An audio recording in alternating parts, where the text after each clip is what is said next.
listener production.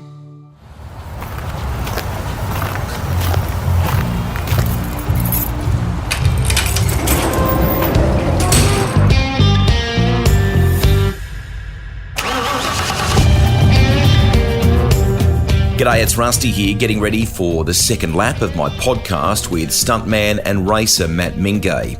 If you haven't already, make sure you check out part 1, which covers his early years, the learnings, the bikes, and some broken bones. But it was nothing until a life-changing incident at Belle Isle in Detroit in 2016. Is it hard to talk about still?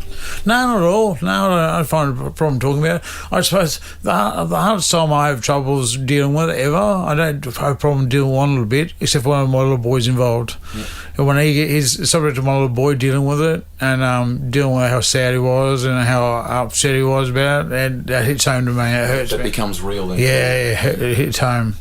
So you talked about the extent of the damage before, particularly to your jaw and things like that. I've known you for a while, mate. You're this character that's full of life. You know, wild side to you, gregarious kind of thing. Now all of a sudden, that's been life changing, mate. How hard was that to deal with at the time? That it would be perhaps more difficult to talk, or that maybe it might change the shape of your face. How difficult was that to come to terms with? Yeah, well, definitely. I mean, it's definitely changed the shape of my face. I've got a massive big jaw on me now.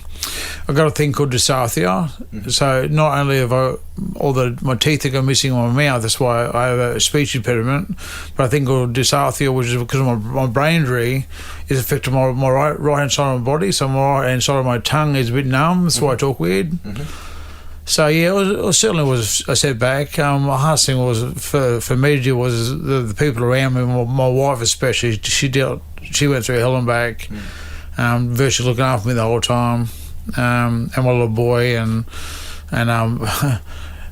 we were trying for a baby at the time, and it wasn't until I virtually came to in America, my wife announced to me she was pregnant.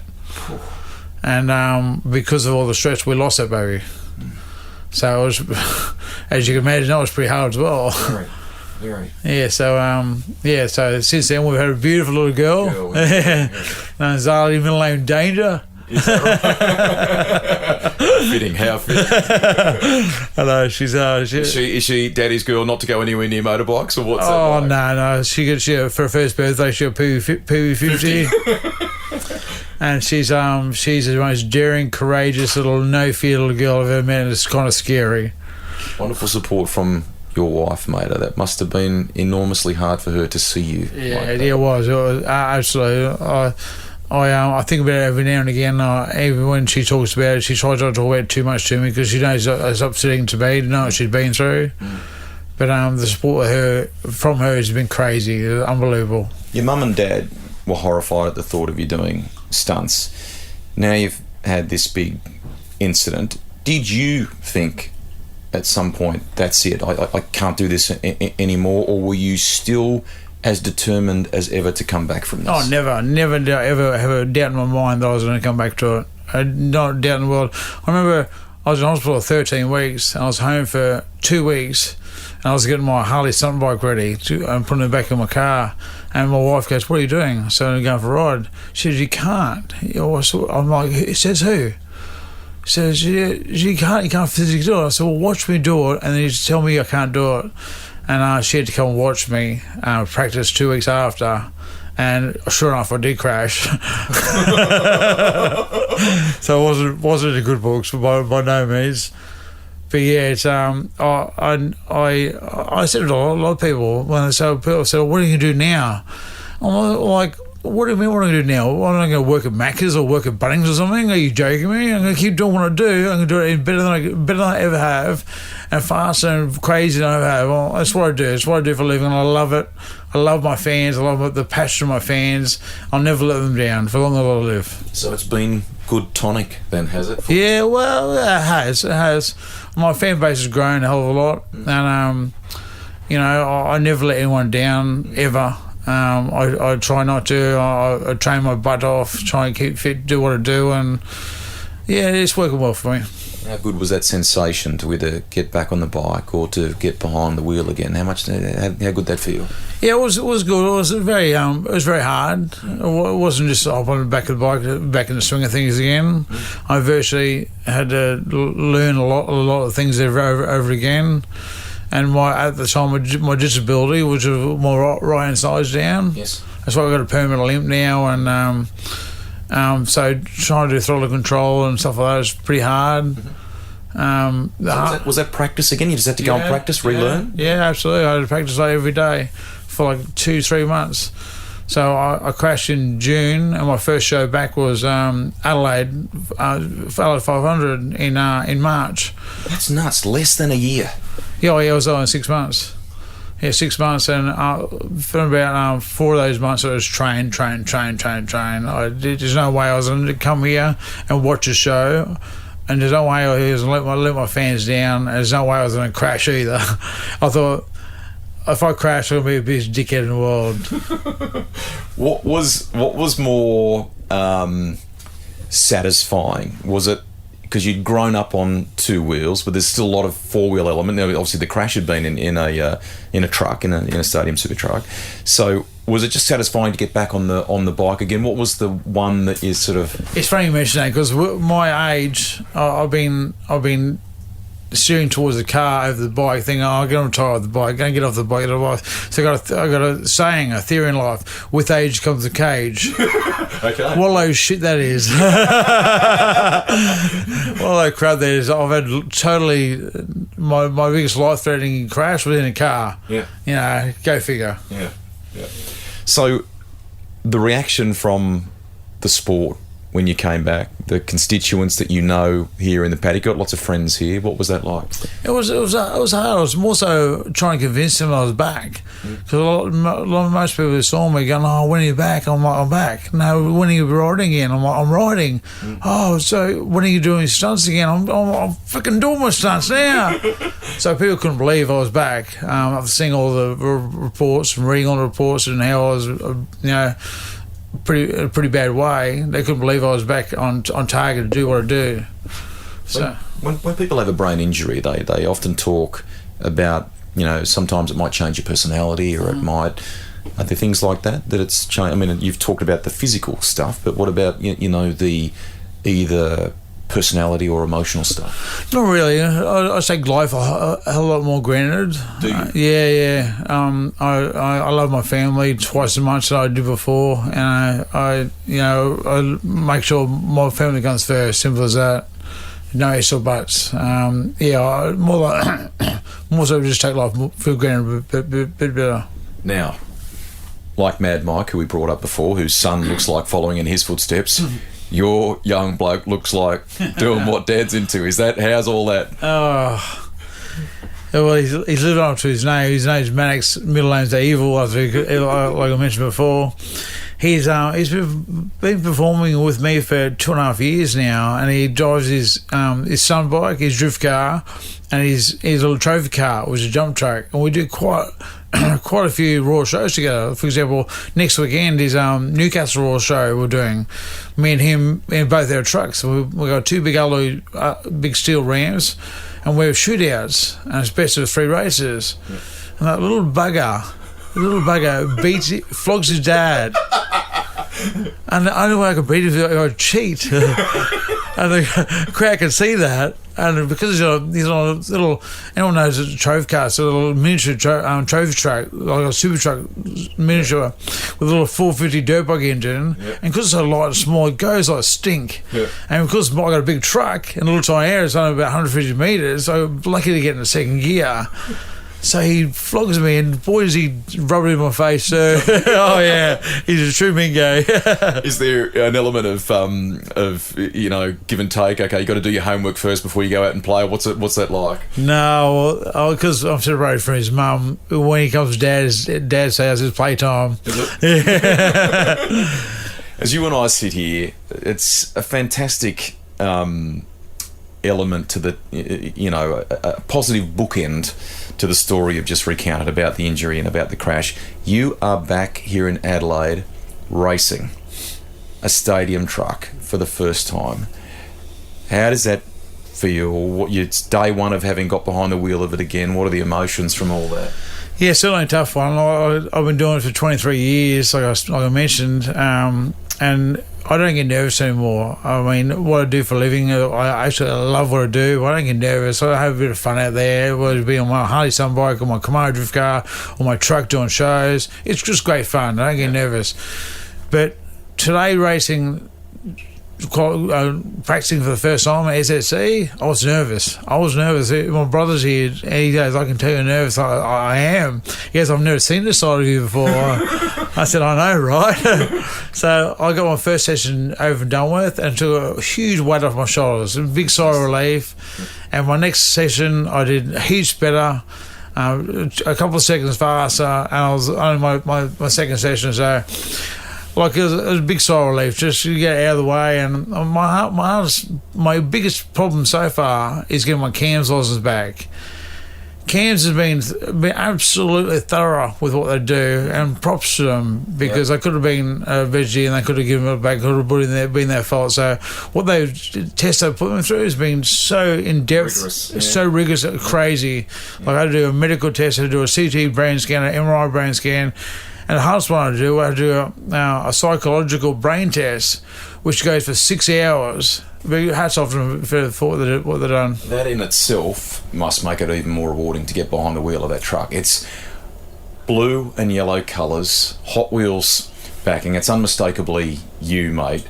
Tell people that are listening who've not seen these things before. I mean, these are trucks that are V8 powered, a ute, overgrown suspension. They can more or less tackle just about any kind of different terrain, and you're racing them around the street circuit here over man-made jumps. Yeah, absolutely. I mean, it come to fruition in 2014, I think, and like I said, unbelievable. They're a little tiny truck with a big V8 in it, lightweight, huge jumps, and I think there's 5 jumps per lap. And Robbie Gordon's just. He's a brain power. He's magic things with these things, and whatever damages you do to it, he fixes it. So you can virtually have a smash up derby out there and not give a rat's ass about your truck. It's like, and he'll fix it for you. So it's really good. He's talking there about Robbie Gordon, who's raced successfully in IndyCar, NASCAR, things like Baja and Dakar. He's a real machine when it comes to running the sport or that particular championship. He's pretty handy in them as well. So they're V8 powered. We've covered that part of it. The commentators use a line which I quite like, which is 3-wheeling's a good feeling, because you to attack it, you actually have to kick the front wheels up either left or right, depending upon how you're going on a particular corner or even heading into a jump, don't you? Yeah, so what it is, it only have 3 wheels around the left-hand corners because the engine torque. Okay. When right-hand corners, it won't go on 3 wheels, it'll just slide. Mm-hmm. So when you go around the left-hand corner, you want it on 3 wheels because you get traction. If it's not on 3 wheels, you're sliding in the back end. So you want the left front wheel as high as you can get it. There's the most amount of traction you can get. So it looks quite often because of left-hand drive, you're on the left-hand corner, you can't see a bloody thing. You cannot see because all you can see is bonnet. So you're just hoping like hell the guy in front keeps going.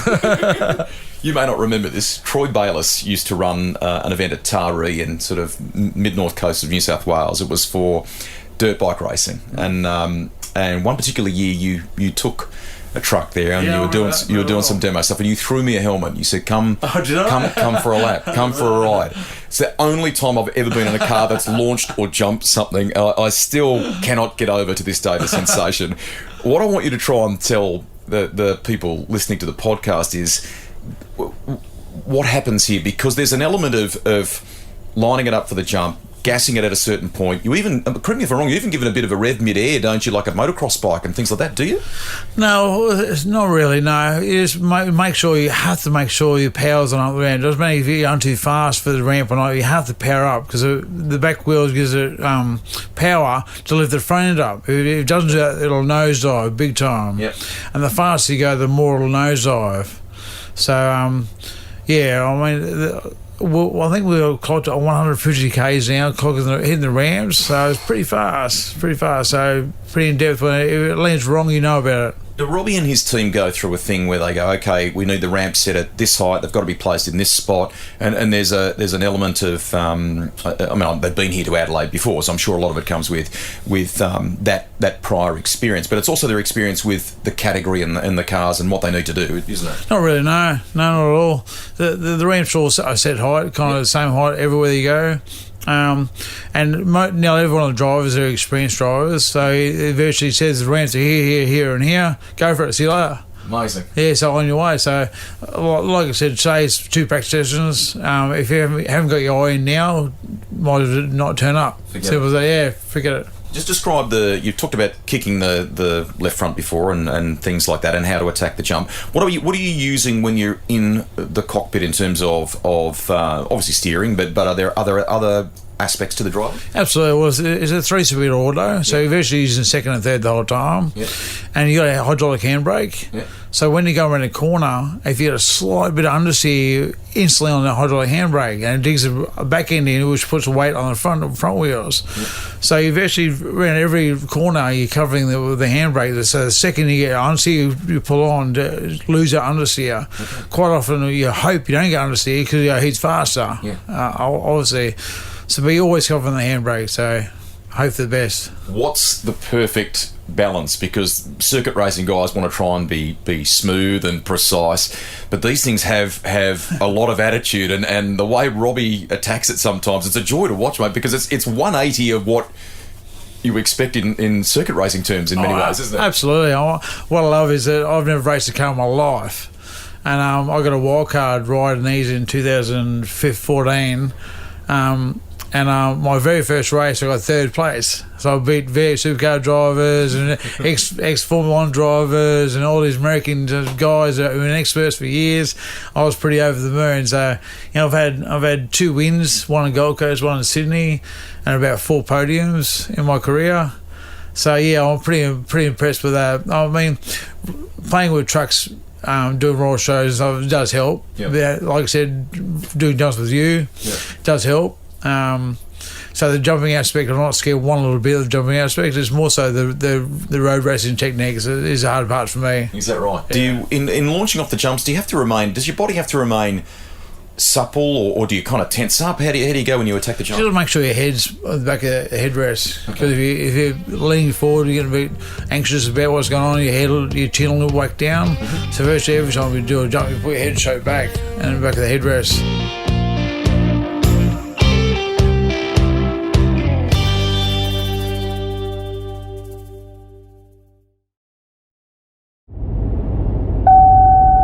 Stadium super trucks are powered by a 600 horsepower Chevrolet V8 engine. The 1,300 kilograms trucks have a 3-speed transmission and can hit a top speed of 230 kilometers per hour. And on the street courses, aluminium jumps are placed on the track. So pretty much it's like watching real-life remote control cars. Let's talk about, to finish off here, some stuff that's close to your heart in terms of bikes and cars. Firstly, you mentioned the Harley before. Tell listeners about the Harley that you're currently using in some of the stunt displays and things like that. And is there another one at home that's a bit of a a quiet soft spot that you go for a ride in the hinterland with? No, to answer the second one first, there isn't. I don't have any bike, mainly because I've lost my licence 14 times. So I try not to ride on the road as much as I can, so I can't help but being an idiot. When you went back to court on that sort of basis, did they sort of go, not you again, or what happened? Yeah, I went through a bad spell. I've lost my licence for many years. Last one I lost for 3 years because they took my licence off me because of my accident. Believe it or not, because I had my brain injury, they took my licence off me, so I proved I could drive. It was stupid, but anyway. But yeah, I lost my licence many times, being a fool on a motorbike in a car and being a clown, and so hence me not riding on the road very often anymore at all. Okay. The Harley is what, and what have you done to it in terms of mods? So Harley's a Harley Sportster 1200, fairly modified. Yeah. I've got laced up with different wheels, different gearing, different engine gearing, twin disc front ends, so I can use front brakes each better than standard. And to be honest, it's the most reliable stunt bike I've ever had. It's cost an absolute flogging day, noon, and night, and it's had one rebuild in 10 years. So, my old stunt bikes would take a rebuild every 2 years. So it's pretty reliable. You rattled off some stuff about the Camaro. It's sitting out front. We're inside your Transporter at the moment. It's parked out front. It's a bit of a specky thing for fans to come and check when it's on display. Tyres. When you come to a show like this, how long do the rears last? Yeah, I'm lucky these days. I explained the horsepower the Camaro's put now is crazy horsepower. I'm drifting in top gear, 6-gear drifting. So I'm lucky to get one lap for a brand new set of tyres. If I get more than they say to me I got 2 laps, I can make it last 2 laps. So I can drive like a bit of a Nancy. If I only got 1 lap, I'll make sure they come in bog stock bald. Yeah, so last year I went through 245 tyres. So yeah, my car was 250, so I didn't match it, unfortunately. This place, I can always remember Barry Sheen doing burnouts here. The fans love that stuff, and they love that with you too, mate. 2 or 4 wheel, don't they? Oh, Barry Sheen, he was great. He hopped down on a stunt bike. It was back in 2003 or 2004. I reckon that was played a number of times. I reckon he did it. May have even been on the front straight here at Adelaide. It could have been. Either here or Bathurst, I can't remember. Yeah. And he had no helmet on, just the mic on around his head. He jumped on the bike and did a big burnout in pit lane. Yeah. Not out on the track, on pit lane on shed 1. Oh, it was a telecast, like you said. Yeah. Did we get in trouble for that? My God, we got so much trouble for that. Oh, what do you reckon? I could just imagine him too back in that. Here, Matt, give me the bike, will you? Yeah, it was exactly that. Give me the bike, give me a go, will you? What about stuff that is still on the to-do list for you? Is there? I mean, you rattle off Guinness records. We know some of the stunts that you've done over time, and we've just talked about you being back in a truck racing, which is terrific. What's on the unfinished business list for you? I don't know, mate. To be honest, I love SSEs. Love doing that. I've got a doco coming out. Do you? Yeah, I got a massive doco coming out. I've been working on doco for the last 9 months. Okay. And don't give away too much because it'd be nice for viewers to see that. But what's the sort of essence of it? No, well, this is mainly around my accident. My wife did the greatest thing while I was in hospital the whole time. She used a GoPro and filmed me. Yeah. And I got some really, really gory, unseen in-car footage of my actual crash that no one's ever seen before. Okay. And the broadcast footage of the crash that they didn't broadcast was too gory. Yeah. So I got broadcast footage as well. Wow. So yeah, and it's all about my life, what's gone on in my life, exactly what we've just gone through, and lots of footage of my little boy and little girl, and. Yeah, so it's definitely an eye-opener for a lot of people when they want to know the ins and outs of my life, that's for sure. Eye-opening for you too? Yeah, it's certainly brought quite a few memories. Thinking about trying to hustle up some old footage together and seeing some old footage certainly brought the memory back together again. Where can people see this when it comes out? And have you got a working title that you can talk about yet? Yeah, it's called Challenge Accepted. Challenge Accepted. As due out in Easter at this stage. I hope fingers crossed it still is, because it's still got a fair way to go. Okay.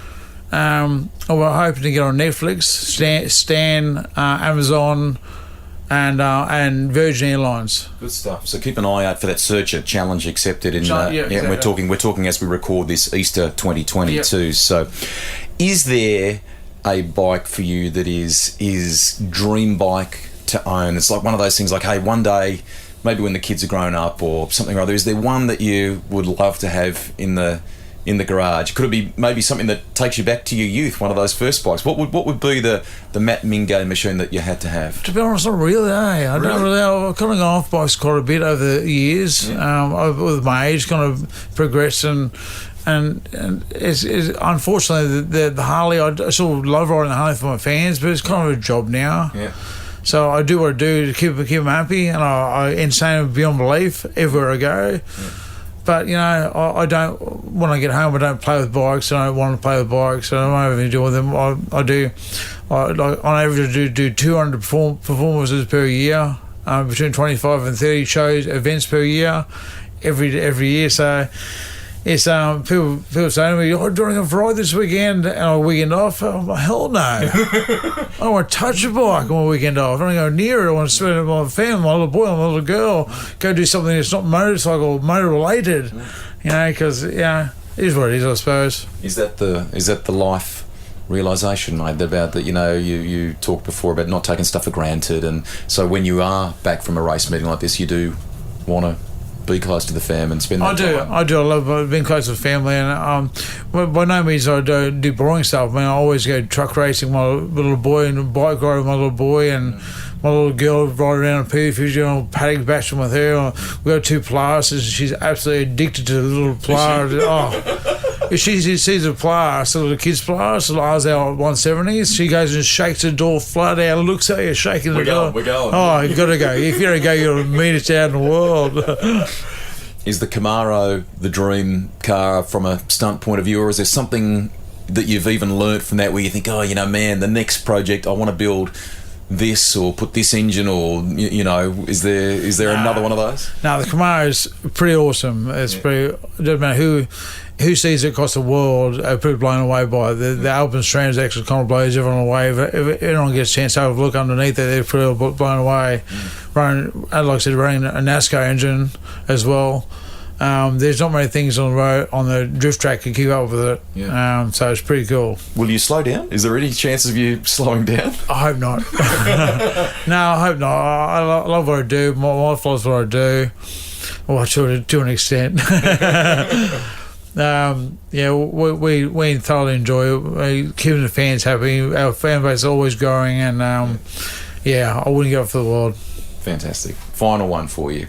If you could go on a road trip, let's say it's a car, you can have a sedan, you can have a ute, you can whatever you want to do. Embarrassing stories. Well, hey, if you've got an tell me an embarrassing story. What have you got? This is good. I text you. I said, have you got anything? Right, this is good.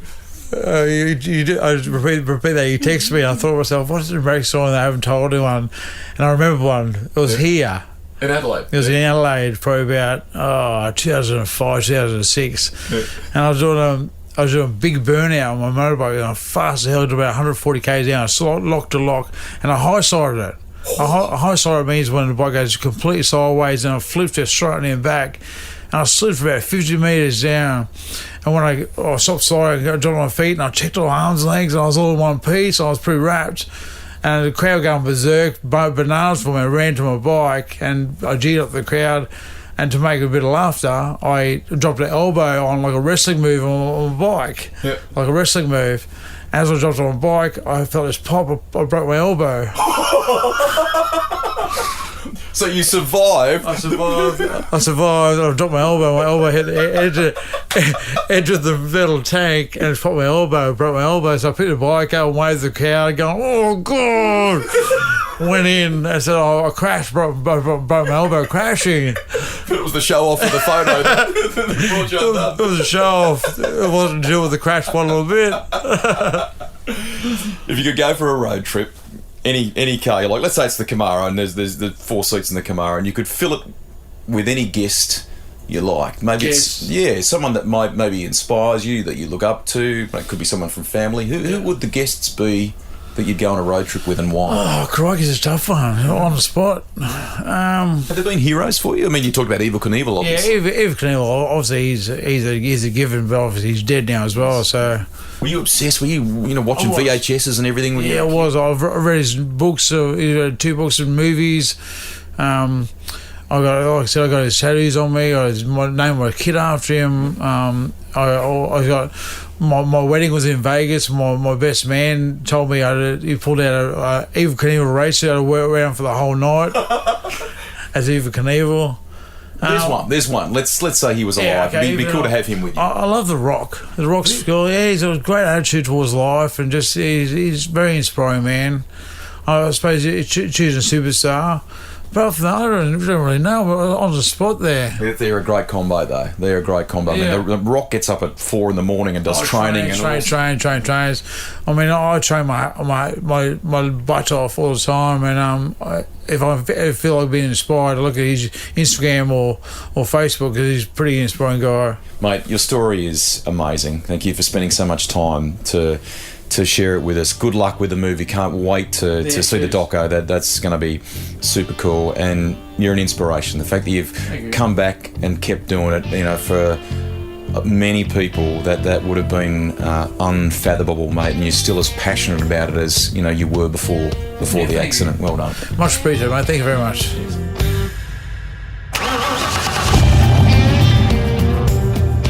Rusty's Garage is written and presented by me, Greg Rust.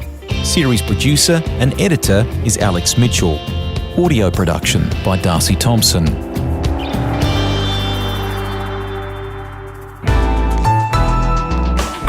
Listener.